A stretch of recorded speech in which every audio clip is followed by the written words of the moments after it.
오늘은 우리가 함께 읽었던 요한복음 11장 31절부터 39절 말씀을 통해서 예수님의 분노라는 말씀의 제목으로 이렇게 말씀의 은혜를 나누겠습니다.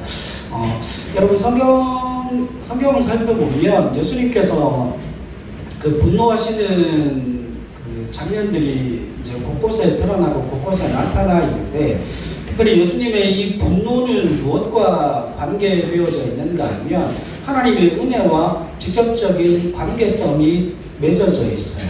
그러니까 하나님의 은혜를 받아야 될 그 하나님의 사람들에게 하나님의 은혜가 끊어지게 되고, 그 영적인 생명을 어둠으로 말미암아 하나님으로부터 공급되어지는 그 은혜의 구성함을 맛보고 경험해야 함에도 불구하고 그 은혜 속에서 살지 못하고 또 그 율법주의로 빠져들어서 하나님과는 전혀 관계없는, 주님께서 우리에게 말씀하시는 그 은혜와 사랑과 자비와 긍휼과는 전혀 관계없는 삶을 살아가는 그 유대인 지도자들을 보게 될 때 예수님께서 분노하시는 모습을 발견할 수 있게 됩니다. 특히 오늘 우리가 함께 읽었던 본문의 말씀 가운데는 예수님께서 그 마음 가운데 비통하게 여기시고 그 비통함을 통하여서 거룩한 분노를 드러내시는 예수님의 모습을 발견할 수 있게 돼요. 자, 그런데 여러분, 오늘 본문의 말씀을 통해서 우리가 한 가지 점검해야 될 부분이 있어요. 그게 무엇인가 하면 주님이 머물러 계신 그곳에 우리의 마음이 함께 해야 될 뿐만 아니고 주님께서 바라보시는 그것을 우리도 함께 바라볼 수 있어야 한다는 거죠. 그게 믿음과 신앙이라고 하는 거예요. 그런데 우리가 예수를 믿은 그 신앙의 연수가 오래되다가 보면 주님이 머물러 계시는 곳에 우리가 머물러 있지 못하고 주님의 시선이 머물러 있는 그곳에 우리의 시선이 없는 경우들이 얼마나 많은지 몰라요.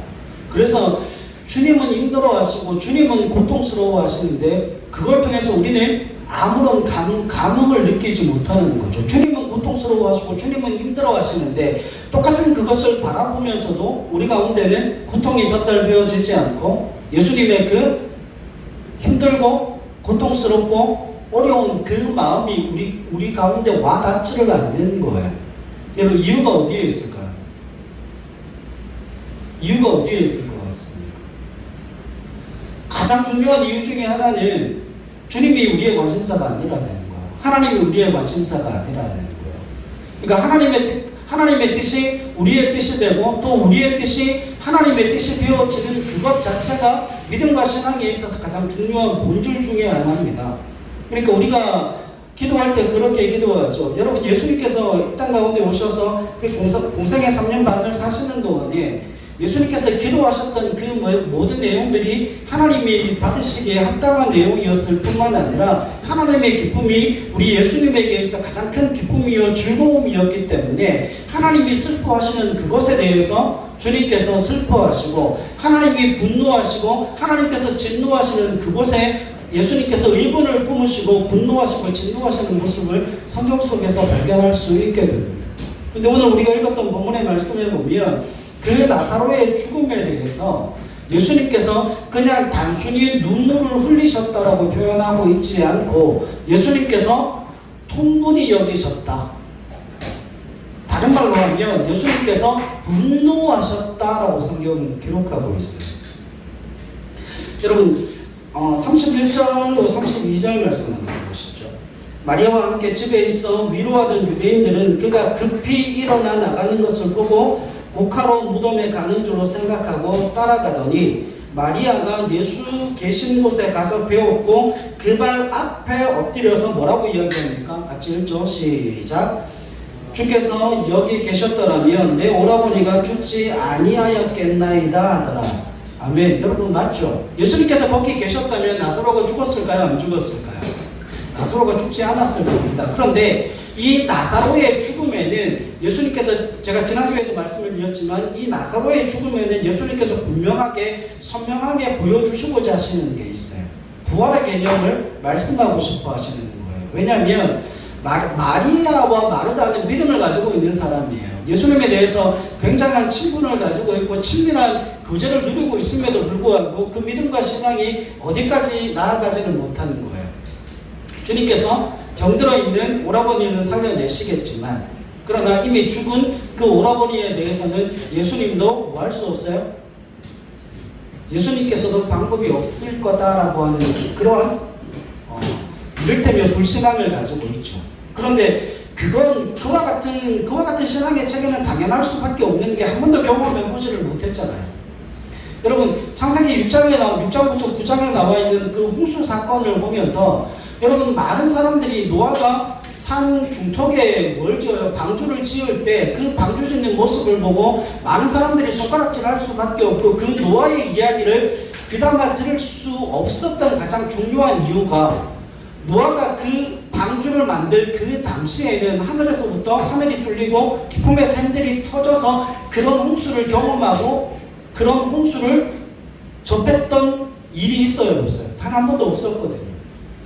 그러니까 그 중턱에 산을 만드는 것과 오늘 본문의 말씀에 나오는 죽어가는 사람, 병들어 있는 사람은 예수님께서 살리시겠지만 죽은 자야 예수님께서도 어떻게 하실 수 없지 않겠느냐라고 하는 그 믿음의 체계는 어찌 보면 당연할 수 있어요. 왜냐하면 한 번도 본 적이 없고 한 번도 경험해보지 않은 신앙의 체계이기 때문에 그렇죠.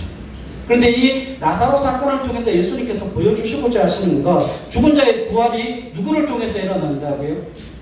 이 땅 가운데 오신 그 메시아를 통하여서 죽은 자의 부활이 일어난다는 거예요. 그러면 나사로가 일어났다라고 하는 것은 그 나사로를 살리신 예수님께서도 뭐 하실 수 있다는 거예요? 다시금 일어나실 수 있다는 걸 보여주고, 그것을 통해서 믿음을 가지게 하시기 위해서 그와 같은 일들을 행하셨다는 거예요. 그게 지난주에 말씀을 드렸던 내용이죠. 그런데 오늘 이 성경의 본문을 다시 한번 살펴보는 가장 중요한 이유가 있는데, 그것은 예수님께서 그 나사로의 죽음을 통하여서 단순히 예수님께서 슬픔을 가지고 계셨다라고 성경은 말씀하고 있지 않고, 그 나사로의 죽음에 대하여서 예수님께서 분노하고 있다라고 하는 거예요. 여러분, 성경이 굉장히 거칠게 표현하고 있습니다. 33절 말씀을 좀 보세요. 같이 읽을게요. 시작. 예수께서 그가 우는 것과 또 함께 온 유대인들이 우는 것을 보시고 심령에 비통히 여기시고 불쌍히 여기사. 여러분, 이 본문이 지금 우리나라 언어로 해석이 되어져 있으니까 지금 이렇게 나와 있는데, 성경 원문에는 굉장히 거칠게 표현되어져 있어요. 여기에 그 원문에 비추어서 이 본문의 말씀을 다시 해석을 하면 이런 의미예요.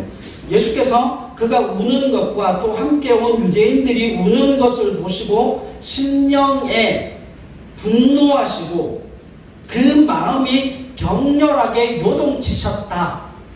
그 의미를 가지고 있어요. 그러니까 여기에 보면 비통히 여기시고라는 말씀이 있는데 38절에도 무슨 말씀이 있어요? 비통히 여기신다라는 말씀이 있죠. 이 33절과 35절에 있는 말씀이 동일한 말씀이고, 그리고 오늘 본문의 말씀 가운데 여기 심령에 비통히 여기시고 뭐라고 나와 있어요? 불쌍히 여기신다 그랬죠. 그러면 누구를 불쌍히 여기시는 거예요? 누구를 불쌍히 여기시는 거예요? 우는 사람을 불쌍히 여기시는 거예요? 아니면 죽은 나사로를 불쌍히 여기시는 거예요? 이게 성경의 정확한 내용은 격동하셨다예요. 예수님의 마음이 요동침을 통하여서 움직이셨다는 그 이야기예요. 여러분, 우리가 어떤 일을 대할 때에 어떤 현상을 보고 어떤 사건을 보고 그 마음이 막 요동치기 시작하면 뭐 할 수 없어요. 사람이 가만히 있을 수가 없죠. 마음이 막 요동치며 몸이 떨리기 시작하고, 거기에서 때로는 두려움이 오고 때로는 감당할 수 없는 슬픔이 몰아치기 시작하고, 그래서 마음을 아무리 다 잡으려고 해도 마음이 막 요동치고 있기 때문에 예수님께서 그 슬픔을 이기지 못함을 통하여 뭐 하셨다는 거예요? 35절에 눈물을 흘리셨다라고 이야기해요. 여러분, 이건 그냥 단순한 슬픔을 이야기하고 있는 게 아니에요. 이건 그냥 단순한 슬픔을 이야기하고 있는 게 아니라 그 나사로의 죽음 앞에 지금 누가 나와 있는 거예요? 마리아와 마르다가 그 앞에 울고 있죠. 그 앞에 울고 있고, 그 마리아와 함께 따라온 그 유대인들도 그 마리아의 슬픔, 마리아의 그 통곡함이 얼마나 애절했는가 하면 그 마리아 주위에 있는 그 수많은 유대인들조차도 눈물을 흘릴 만큼 마리아가 슬픔과 고통에 빠져 있어요. 비탄에 빠져 있는 거예요. 그러니까 그 어떤 누구의 말도 위로가 되어지지 않는 상황 가운데 예수님께서 그 마리아를 보시고 마르다를 보시고 주위에 있는 수많은 유대인들의 그 애곡하는 모습을 보고 예수님 또한 뭐 하시는 거예요? 마음이 요동침으로 말미암아 눈물을 흘리셨는데 그 눈물이, 그 예수님의 눈물은 마르다와 마리아 그리고 유대인들의 눈물과는 달랐어요. 우리가 생각하는 그런 슬픔의 눈물이 아니고 예수님께서는 그 나사로의 죽음 앞에 놓여있는 그들의 불신앙도 마찬가지지만 그 불신앙보다 그 나사로가 죽었다는 그 사실을 통하여서 무엇인가 그 마음속에서 분노가 일어나, 그 죽음에 대한 분노가 일어남을 통하여서 주체할 수 없는 마음의 격동이 일어나고 있다라고 하는 거예요. 그로 말미암아 정말 억누를 수 없었던 울분과 슬픔이 그 나사로의 죽음을 보고 터져 나오셨다는 거죠. 그래서 그 눈물을 주체할 수 없어서 눈물을 흘리시는 예수님의 모습을 발견할 수 있게 됩니다. 그러면 여러분, 예수님께서 그 나사로의 죽음 가운데서 뭘 보시는 거예요? 나사로의 죽음 가운데 뭘 보셨던 걸까요? 성경을 보면서 한번 확인을 해볼게요. 창세기 1장으로 한번 가보겠습니다. 창세기 1장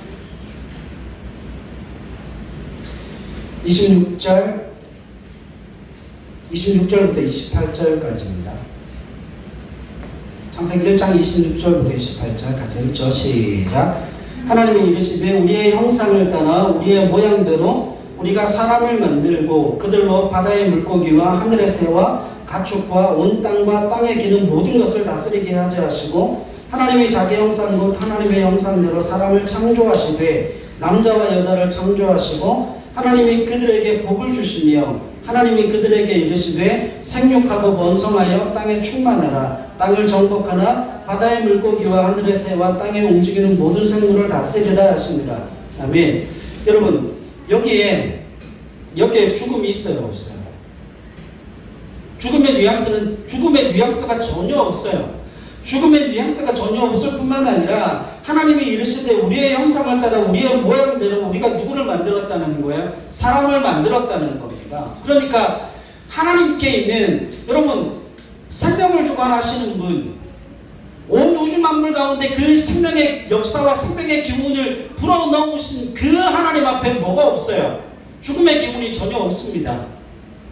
그런데 그와 같은 자신의 형상을 따라 남자와 여자를 창조하시고 난 이후에 28절 하나님이 그들에게 뭘 주셨어요?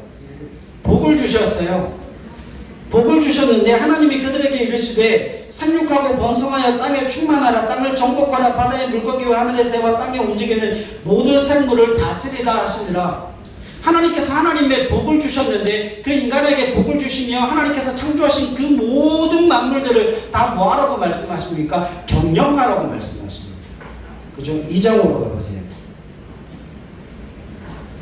2장 16절 15절부터 보죠. 15절로 17절 시작. 여호와 하나님이 그 사람을 이끌어 에덴 동산에 두어 그것을 경작하며 지키게 하시고 여호와 하나님이 그 사람에게 명하여 이르시되 동산 각종 나무의 열매는 내가 임의로 먹되 선악을 알게 하는 나무의 열매는 먹지 말라. 내가 먹는 날에는 반드시 죽으리라 하시니라. 아멘.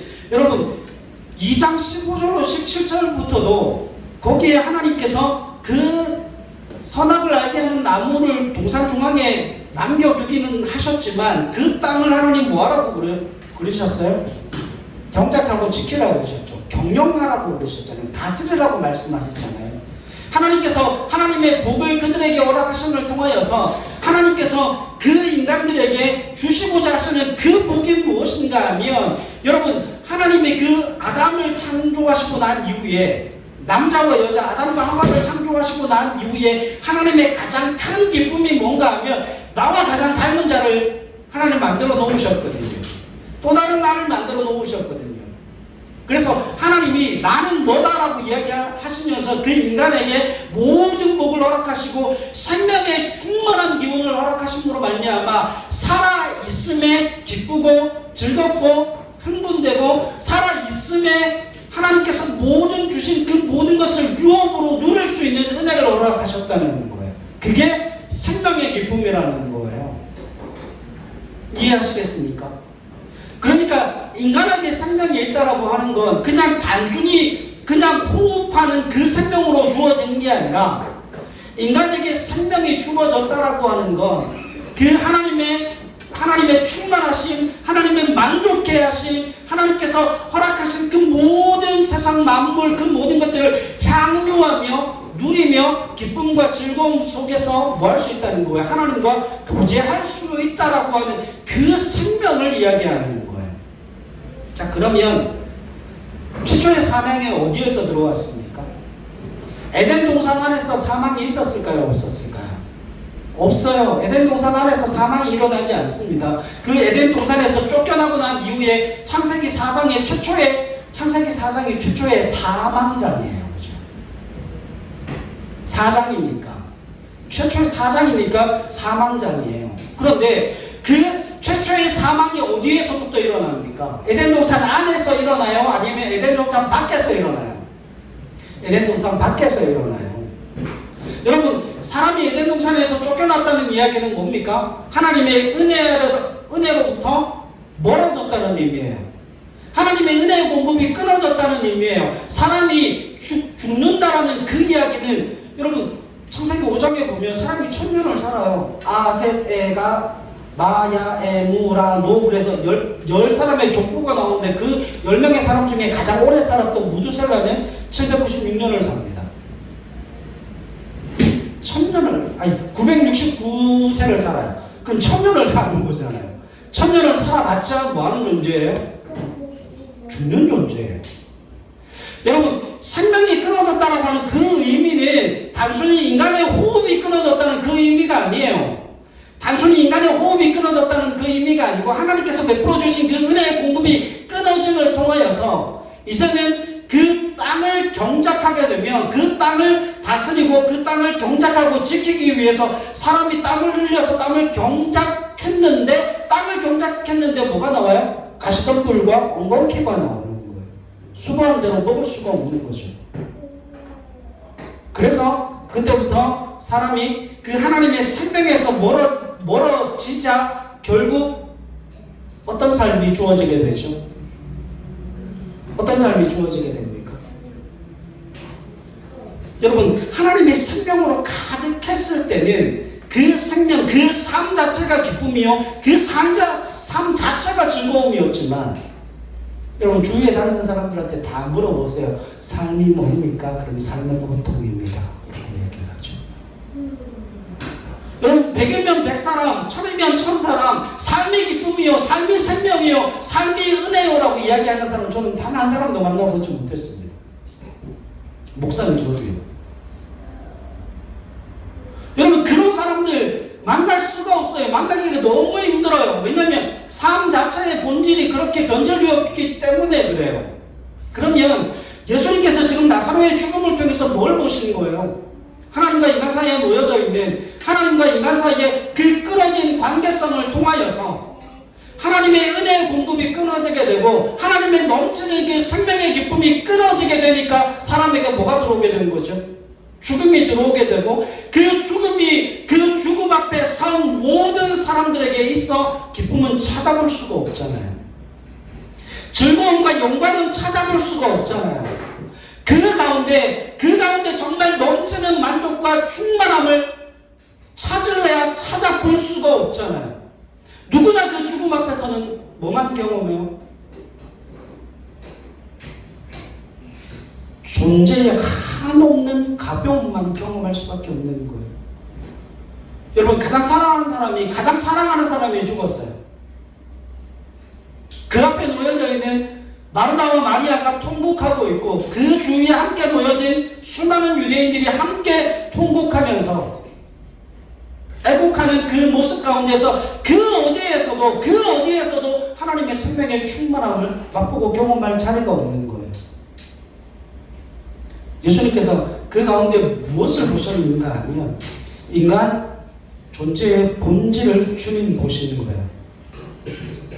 그리고 주님께서 그 나사로를 살려주신 가장 중요한 이유는 무엇인가 하면 하나님과 사람 사이에 끊어진 그 관계성 속에서 하나님과 끊어진 그 관계로 말미암아 누리게 되는 그 모든 결핍들과 그 모든 고난들과 삶 자체가 고통이라고 하는 그 모든 인생의 무게로 말미암아 짓눌려 어떤 기쁨도 어떤 즐거움도 어떤 은혜도 누리고 살아가지 못하는 그들에게 하나님께서 뭘 주시겠다는 거예요. 주님께서 뭘 주시겠다는 거예요. 인간 본질의 그 본질을 회복시켜 주시겠다는 거예요. 여러분, 주님께서 지금 무엇을 분노하고 계시는 줄 아십니까? 나사로에게 그 죽음을 초래하게 만든 그 죄에 대해서 주님께서 지금 분노하고 계시는 거예요. 죄의 삭은 뭐예요? 죄의 삭은 사망입니다. 죄의 삭은 사망인데 그 사망이 우리 가운데 임하였다라고 하는 그것을 가장 절대적으로 보여주는 게 뭐죠? 누구나 죽어요. 어린아이도 죽고요. 100세 된 노인도 죽고요. 젊은이도 죽고요. 중년, 장년 할 거 없이, 청년 할 거 없이 다 죽어요. 그 죽음 앞에 주님께서 지금 보고 계시는 게 무엇인가 하면 그 죄의 처참함을 주님이 목격하고 계시는 거예요. 그래서 그 죄의 처참함 앞에 실망하고 좌절하고 낙심할 수밖에 없는 그 영혼들을 주님이 보시며 뭐 하시는 거예요? 분노하고 계시는 거예요. 치를 떨고 계시는 거예요. 사망아 네가 쏘는 것이 어디 있느냐? 사도 바울이 이야기하죠. 사망아 네가 쏘는 것이 어디 있느냐? 네가 쏘는 것이 결국 사망 아니냐? 결국 네가 가장 강력한 힘을 발휘하는 것이 사망 아니냐? 누구나 그 죽음 앞에 두려움에 떨고 누구나 그 죽음 앞에 기쁨과 즐거움을 잃어버리게 되지만 주님은 그 사망을 잠재우시고 그 사망을 깨고 부활하심을 통하여서 하나님의 기쁨, 하나님의 은혜, 하나님의 복을 다시 회복시켜 주시는 메시아 되심을 드러내시고 나타내시고 싶어 하시는 거예요. 자, 여러분, 여기서 우리가 평생 잊어서는 안 되는 한 가지 진리가 있어요. 성경에 죽었다의 개념을 정확하게 아셔야 돼요. 성경에 말하는 죽었다의 개념을 정확하게 아셔야 오늘 본문의 말씀이 해석이 되어져요. 아까 말씀드렸던 우리 창세기 5장으로 한번 가보십시다.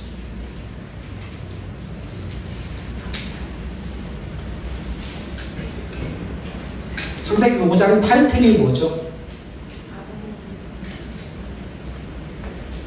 창세기 5장 타이틀이 아담의 계보예요. 계보는 족보죠. 여러분, 족보의 가장 중요한 의미가 뭔 줄 아십니까? 족보의 가장 중요한 의미, 이 사람들 다 죽었다예요. 그죠? 죽지 않았으면 족보가 있을까요? 없을까요? 없죠. 죽었으니까 족보가 있다는 거예요. 족보가 나와 있다는 건 사망이 들어왔다는 거예요. 그죠? 그러면 여러분, 이 사망이 어디서부터 왔냐는 거예요. 이 사망의 출처가 어디냐는 거예요. 우리는 그걸 자꾸 잊어버려요. 사망의 출처는 에덴 동산 아니에요. 하나님의 생명으로 충만한 곳에는 사망이 자리 잡을 곳이 없어요. 그 에덴 동산에서 쫓겨나서 사람이 그때부터 뭐가 되는 거죠? 족보가 나오기 시작하는 거잖아요. 그러니까 여러분 저 보세요. 성경이 말하는 죽었다는 인간의 호흡을 이야기하는 게 아닙니다. 인간의 육신적인 호흡을 이야기하는 게 아니에요. 인간이 결국은 왜 죽게 되었는가 하면 하나님의 그 생명으로 충만한 그 에덴 동산에서 쫓겨났기 때문에 죽게 되어지는 거예요. 에덴 동산에서 쫓겨나서 사람이 1000년을 살던 500년을 살던 가장 요절했던 사람이 누군가 하면 에녹이라는 사람이에요. 365년을 살았어요. 근데 그 사람이 요절했습니다. 남들보다 절반밖에 못 살았어요. 그런데요, 성경이 말하는 죽음이라고 하는 건 이거예요. 하나님의 인내 아래 떠난 모든 자들을 성경은 죽었다라고 이야기를 해요. 뭐 해도요? 숨을 쉬고 밥을 먹고 일상적인 삶을 살아도 성경은 그를 뭐라고 이야기해요? 죽었다라고 이야기해요. 그러면 그 죽은 영혼들 우리가 에베소서 살펴봤죠. 에베소서 2장 1절에 뭐라고 이야기하죠? 허물과 죄로 죽었던 일이에요. 죽어가는이 아니고 허물과 죄로 이미 죽었던 자를 하나님이 뭐 하셨어요? 다시 살려내셨다고 그래요. 그러면 성경에서 말하는 죽었다 살았다의 개념이 무엇인가 하면 하나님과 우리와의 그 관계 속에 하나님의 은혜가 흘러가는 자들은 사는 자들이고, 하나님의 은혜 속에 멀어진 자들은 다 뭐한 자들이에요? 죽은 영혼들이에요. 우리가 여기에 대한 개념이 없어요. 여기에 대한 개념이 없으니까 오늘 11장 말씀 가운데 주님께서 이 나사로의 죽음 앞에 분노하신 그 이유가 설명이 안 되는 거예요. 제가 그랬잖아요. 죽음이라고 하는 건 하나님과 나와의 관계가 끊어졌다라고 하는 것을 명백하게 증명하는 사단의 가장 강력한 힘이라고요. 이해하시겠습니까? 그러면 그 나사로의 죽음 앞에 마리아와 마르다는 무엇 때문에 울고 있는 거죠? 무엇 때문에 슬퍼하고 있는 거죠? 그 나사로가 죽은 것 때문에 그냥 슬퍼서 우는 거예요. 다시는 얼굴을 대면하여 보지 못했기 때문에 대면하지 못하는 슬픔이죠. 유대인들은요, 동일한 슬픔 아닙니까? 동일하게 같이 애도하는 슬픔이지만 예수님께서 눈물을 흘리시는 그 예수님의 눈물은 전혀 다른 눈물이죠. 그죠? 예수님은 단순히 그 나사로의 죽음을 애도하는 게 아니고, 예수님께서 지금 눈물을 흘리시는 것은 그 죄에 대해서 분노하시면서 하나님 앞에 복을 받고 하나님 앞에 생명의 충만함을 누림으로 말미암아 하나님의 은혜의 풍성함을 맛보고 경험해야 될 그 하나님의 사람이 죽은 거예요. 무엇 때문에요? 죄의 결과로요. 죄의 삭은 사망이니까. 그래서 사망이 그를 쏘아서 더 이상 하나님의 은혜를 누리지 못하고 더 이상 하나님의 그 놀라우신 살아계심의 은혜의 역사를, 그 생명의 풍성함을, 생명의 부요함을 누리지 못하게 만들었다라고 하는 그 이유 때문에 주님께서 뭐 하시는 거예요? 분노하고 계시는 거예요.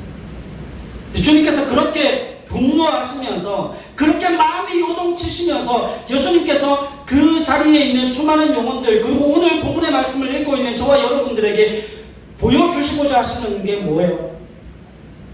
주님이 그것을 뭐 하시겠다고요? 회복시키시겠다고요. 그 생명의 풍성함을 다시금 회복시킬 뿐만 아니라 주님께서 그걸 거룩한 분노, 거룩한 물만을 통하여서 다시금 하나님을 대면하고 다시금 하나님의 그 은혜의 영광 속에 그 풍성한 하나님의 기쁨과 즐거움에 참여하는 하나님의 백성을 주님께서 만들어내시겠다는 거예요.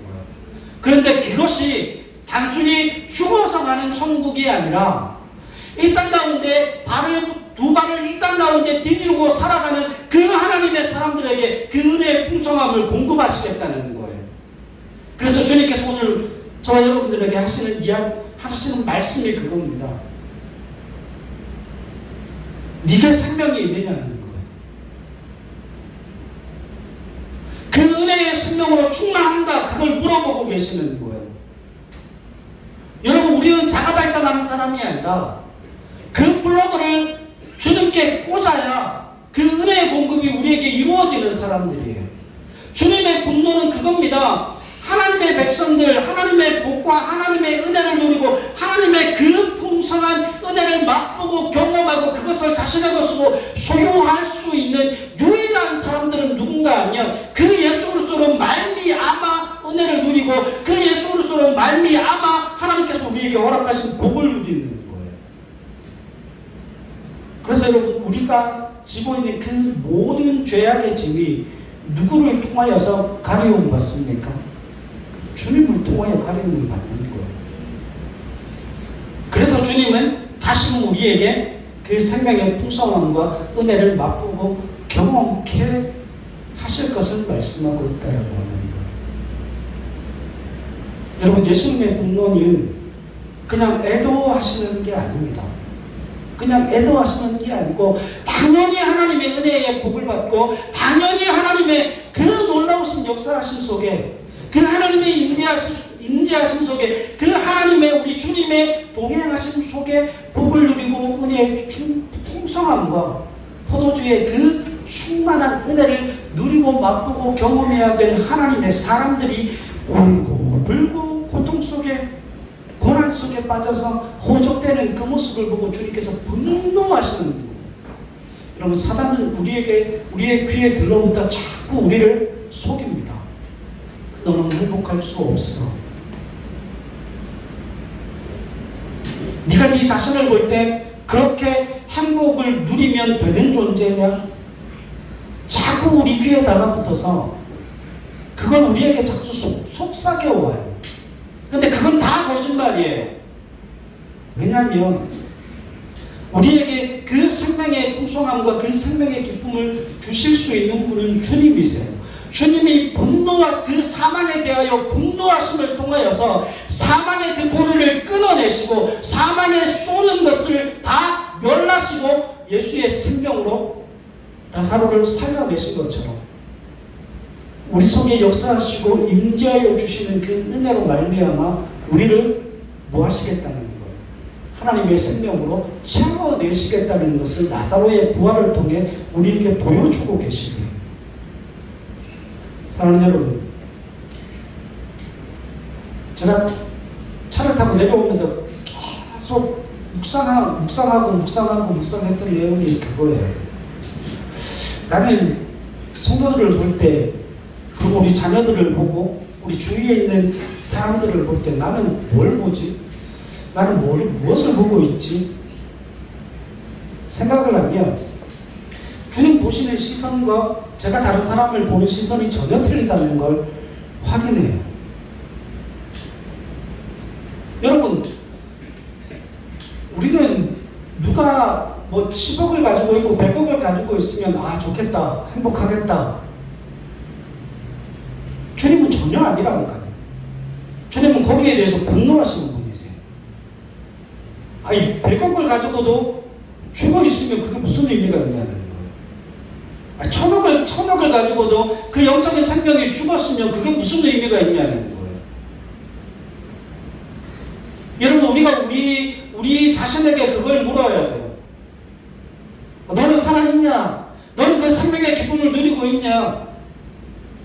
내 남편은, 내 아내는, 내 자녀는 그 생명의 기쁨과 생명의 즐거움을 누리고 있냐? 그걸 날마다 물어야 하는 거예요. 여러분들은 저한테 물으셔야 하고 저는 여러분들한테 날마다 물어야 되는 게 그겁니다. 그 생명의 풍요함과 생명의 부요함을 누리고 있는가?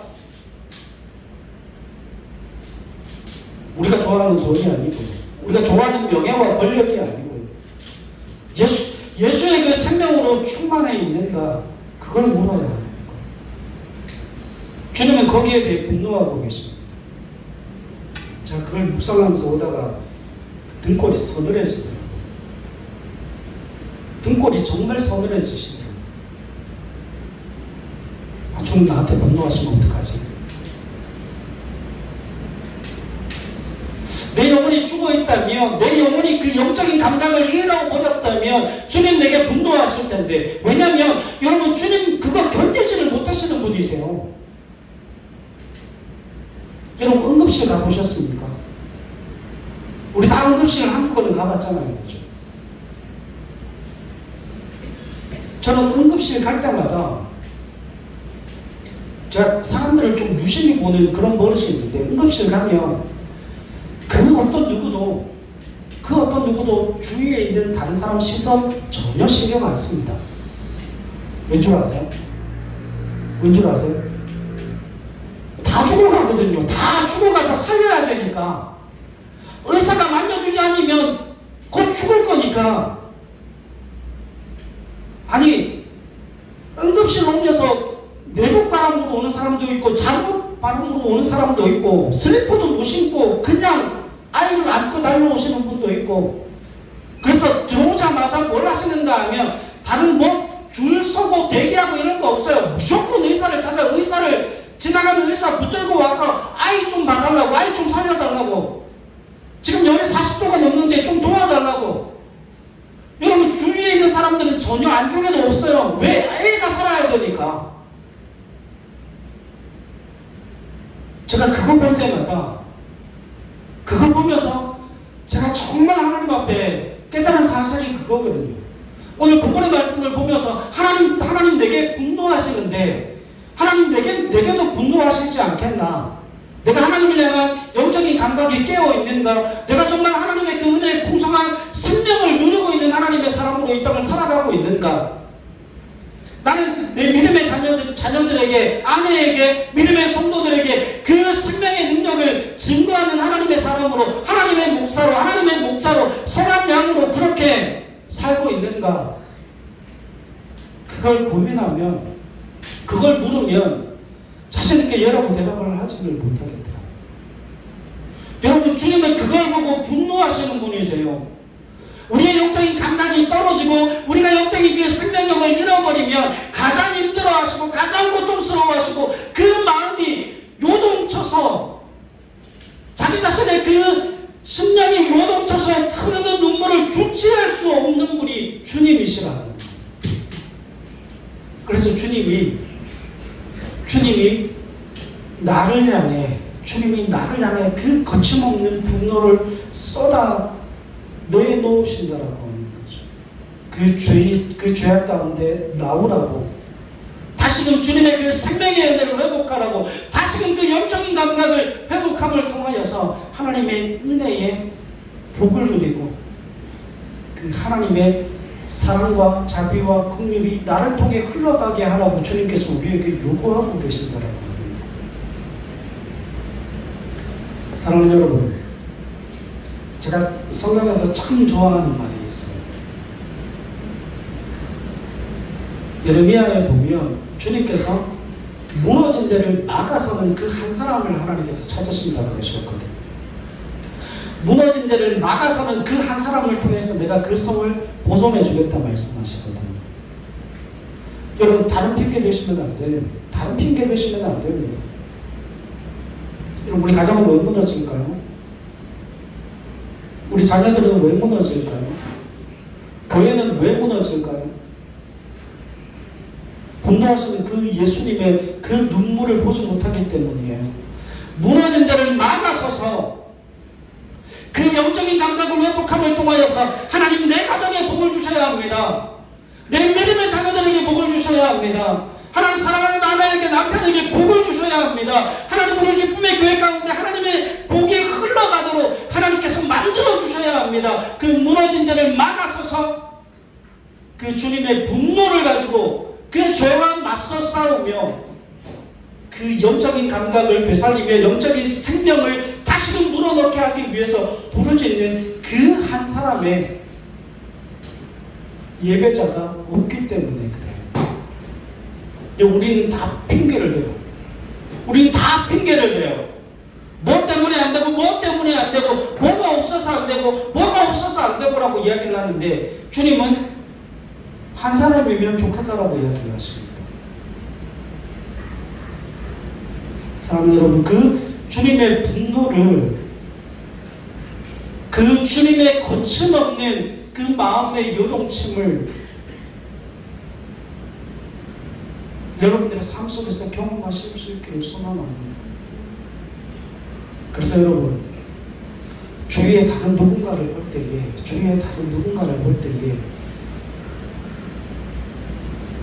그 영혼의 심령을 볼 수 있는 그 눈이 열릴 수 있기를 소망합니다.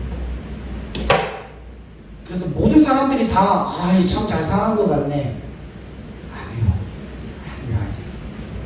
하나님의 은혜가 흘러가지 않으면, 하나님의 생명의 역사가 흘러가지 않으면 그를 위해 기도해야 해요. 그를 위해 부르짖어야 합니다. 그리고 그 주님의 이름으로 선포해야 돼요. 뭐라고요? 나사로야 나오라고. 그 죄악 가운데 나오라고. 그 고통의 현장 가운데 나오라고요. 그 하나님의 진노 속에서 나오라고요. 회복하라고요. 다시금 생명의 역사로 충만한 하나님의 사랑으로 회복되어질 지어다 고백하며 기도하며 그를 그곳에서 건져낼 수 있는 저와 여러분들이 되실 수 있기를 바랍니다. 우리가 2월달부터 그 일을 할 겁니다. 그 일을 할 거예요. 근데 여러분 그 일이 우리 구서동을 바꾸고 우리 부산이라고 하는 이 도시를 바꾸는 일을 이 작은 교회에서 시작을 할 겁니다. 그런데 그 일이 어디에서부터 일어나는가 하면 여러분 우리 가정에서부터 일어날 거예요. 그리고 여러분들 직장에서 일어날 것이고 그리고 우리 기쁨의 교회를 통하여서 이 구서동으로부터 시작해서 하나님의 역사가 일어날 겁니다. 한 가지만 말씀드리고 마칠게요.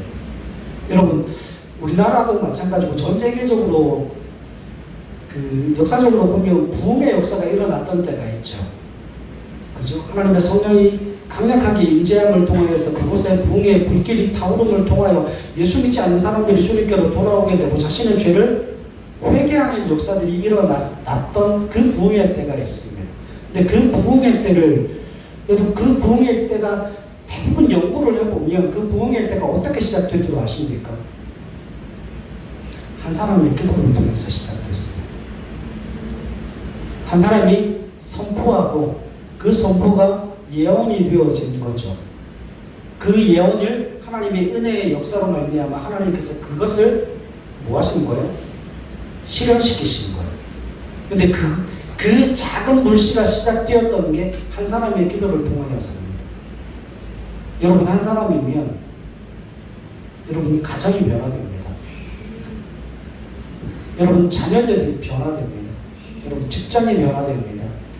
우리가 속해 있는 이 땅이 변화되어지게 될 겁니다. 그리고 올 한 해 여러분들을 함께 눈으로 확인하며 보게 되실 텐데 여러분 이곳 가운데 기도하는 또 예배하는 예배의 동력자들이 훨씬 더 많아지게 될 거예요. 여러분들의 전도를 통해서 이루어지는 게 아니에요. 우리가 함께 전략적으로 전도를 할 건데 2월부터 전도를 할 건데 여러분들이 생각하시는 그런 전도 아니에요. 정말 그런 전도 아니에요. 그런데 전도가 될 겁니다.